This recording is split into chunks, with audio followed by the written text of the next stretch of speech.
Hello everybody, how is it going? Welcome to a little first glimpse video on the new skill system. So I'm on the patch test client and we are going directly to the Mech Lab because the new skills are sitting in the Mech Lab on the left side. And as you can see already, there are a lot of different skill trees for individual, I would say categories. So we have that firepower tab here, which includes all the ballistic weapons, all the energy weapon skills and the missile skills. We've got that survival tab here, which is only one skill tree, defensive. We've got that maneuverability here, mobility, upper chassis, lower chassis and jump jets. And we've got operations, where the whole heat management stuff is sitting in. We've got infotech, where target info gathering, radar deprivation and advanced seismic sensor is sitting in. And as you can see already, they are sitting down below there, so you need to get that one. Also, we've got advanced zoom on this position. And we've got some UAV range and duration and narc stuff on the last tab here. I think that would probably very much neglected. Very quick side note, my Bushwhacker is equipped with SRMs mainly, and those little triangles say that I should not skill those skills here for my current loadout. So I'm going to the missile tab. I will just show you how the skills are applied. So you can either apply them with general XP or normal XP. And since my Bushwhacker had XP already on him, there is a thing called historic XP.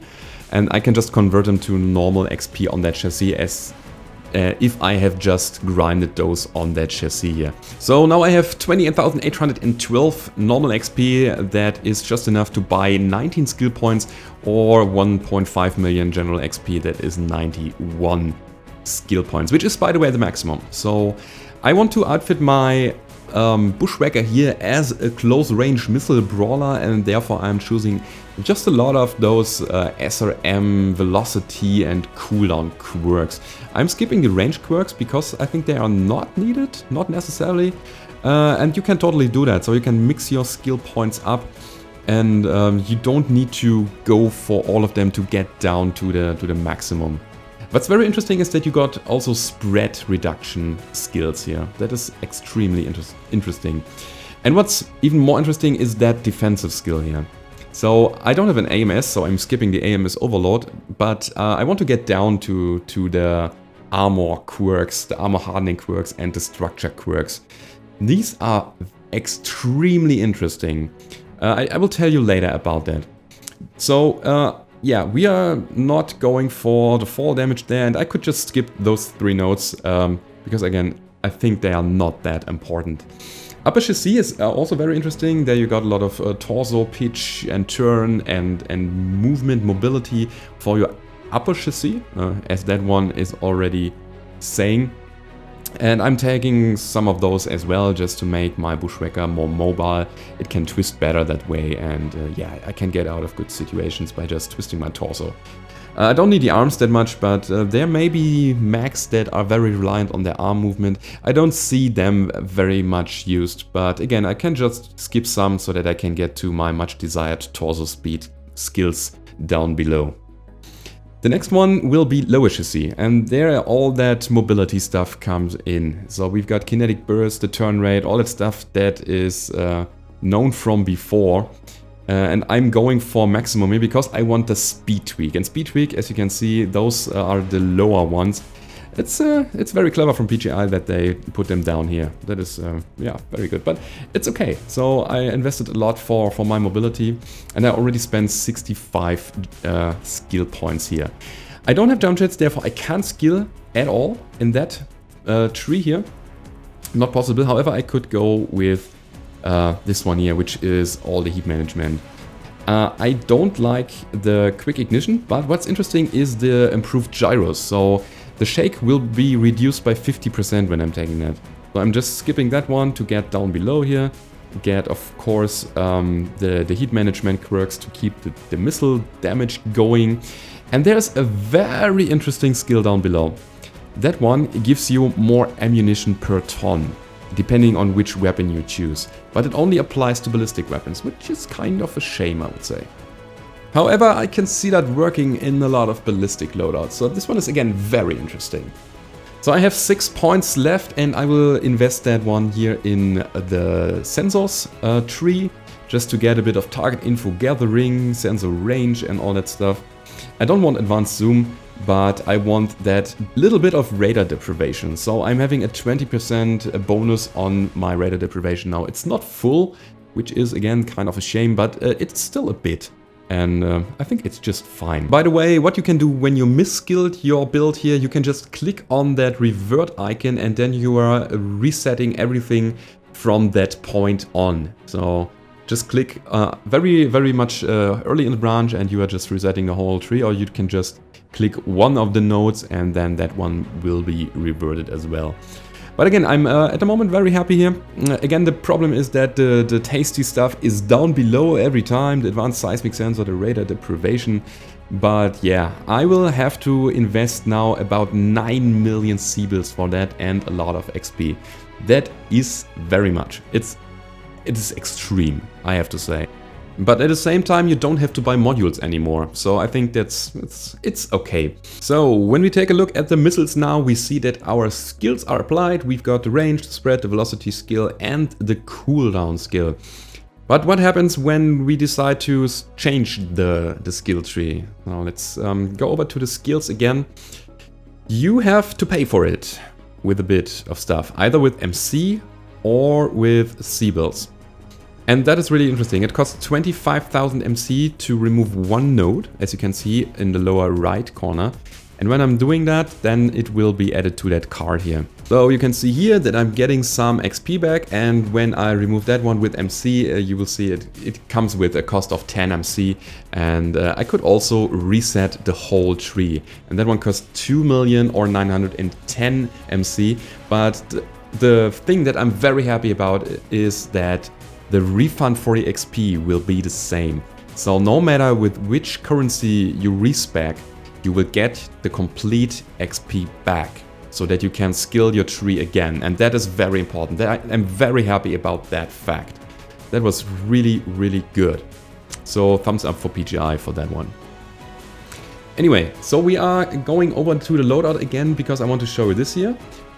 I've got a lot of armor bonuses now. So not only have I some basic quirks that were still on the Bushwhacker, so as you can see we have those basic armor quirks, but I also applied some skills in the defensive skill tree, and that made it so that I get another armor bonus for my Bushwhacker. That makes that one really tanky. Also, I've got structure bonus of 30%, so my HP, my general HP of the mech, they were increased so much. And I can see that working for a lot of brawling mechs. That will increase the time to kill significantly. I'm very excited about to see what happens there. So maybe the skill tree will be a good push into the right direction. So we still have the consumables, and we can put a UAV into that and a cool shot 9. Yeah, you heard right. The 9x9 is gone because it was a skill in the pilot skill tree before, and that is not existent anymore. So if you want that big cool shot, you need to go for the cool shot 18, which you can buy with MC. So that's interesting. So the cooling efficiency is not that good anymore, and we've got a lot of more armor. I'm very interested in how this will go down.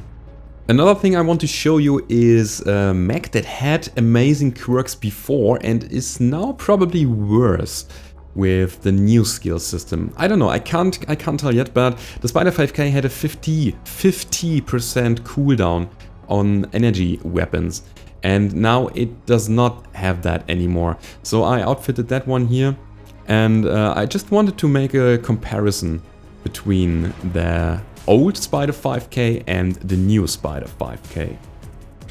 Here we can see two spiders. On the left is the old Spider 5K with the quirks and the modules, and on the right is the new spider with the skills, and I'm just shooting with my large pulse laser to destroy that Atlas here.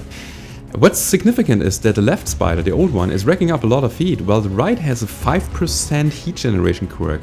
I don't know if the lower cooldown and that little bonus adds up so hard, but it looks really good. So I'm basically at 0 heat the whole time on the right one. The left one needs to stop firing now and needs to cool down a bit, but he takes down the Atlas faster, of course. but the time between the kills is not that significant, so I am very interested in how this will play on the battlefield. What's also very interesting is the fact that mechs that were defensive before, like the Cyclops, they can be turned into offensive killing machines by just adding up some offensive quirks, or you can put more defensive quirks into that, or more defensive skills, and make a really good brawler out of it. That brings me to another thing. The problem is now that you don't know what the mech has as its skills anymore, so you can't predict the enemy's loadout that well. Which is a bit of a shame, very difficult for most seasoned players, because then they can't estimate the strength of the mech, of the enemy mech, and you can't compare that to your own mech then that well anymore. But that makes it more interesting on the battlefield, so I'm very happy to see a lot of more diversity on the battlefield. I think that will be really cool. To wrap it up, I show you a quick game that I played here. We are playing 4 vs 4 on the test client. I am playing my IV4. I outfitted it as a brawler. I went for the LBX skill tree here. I had the defensive skill tree almost maxed and the mobility skill tree. So yeah, be prepared for some close range brawling action. I want good torso twisting, and I want a decent speed, and also a good cooldown on my main weapon, which is the LB10. It fires not that fast anymore as before, but we are getting into a fight with the dragon, which is already scratched, as you can see in a second. And I'm very curious what he did. I didn't ask, sadly. But as you can see, my mech is hot. And I'm firing my LB10 and my missiles, and that one won't die. His armor won't go down at all. That one is so tanky. I'm guessing that he had chosen a lot of defensive skills as well. Just because, again, the time to kill is so long. We are shooting him with 3 mechs, and only now he would go down.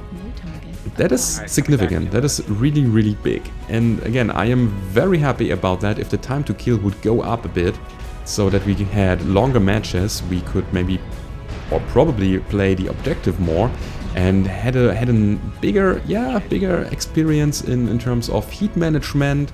And yeah, it loosens the big alpha strikes a bit, because the mechs, they will survive the alpha strikes and then they will retaliate, and that will be painful for the peaking guys. That is very interesting. Maybe the skill tree is a step into the right direction in terms of reducing big alpha strike builds and going for more balanced builds with a better heat management to actually sustain the fight. That would be really good. I would like that. I would really like to see that. But yeah, since this is only a very first glimpse of the new skill system, that was my first hands-on, all the numbers and all the stuff is still a matter of change. So it is not finished, it is not in the game, and even if it was finished, there will be probably changes coming with upcoming patches. So we can be yeah, a bit hyped, I would say. I am hyped about the new skill system. It will cost us a lot of money, of course, but at the same time, it's really cool, so that you can fit out your mech as you like. You can probably make a ballistic brawler out of a thunderbolt now if you want. And yeah, you don't need to buy all 3 chassis anymore to master a single mech. That is really good. I like that. I really like that. That was a really good decision. And yeah, we all will see how it will play on the battlefield when it will be released. And that's just it, I guess. We're just killing that cicada here, which is trying to jump up. And yeah, then we are out of the game. I can't wait actually to get my hands on that new skill system in the real game. So everybody, I hope you liked the video. If you did, don't forget to leave a rating or subscribe to the channel if you haven't already. And if you want to support me doing what I'm doing here, then go down below to the description, have a look at my Patreon page, the link is there, and support me with a bit of money if you want. And I hope to see you on the battlefield. Goodbye.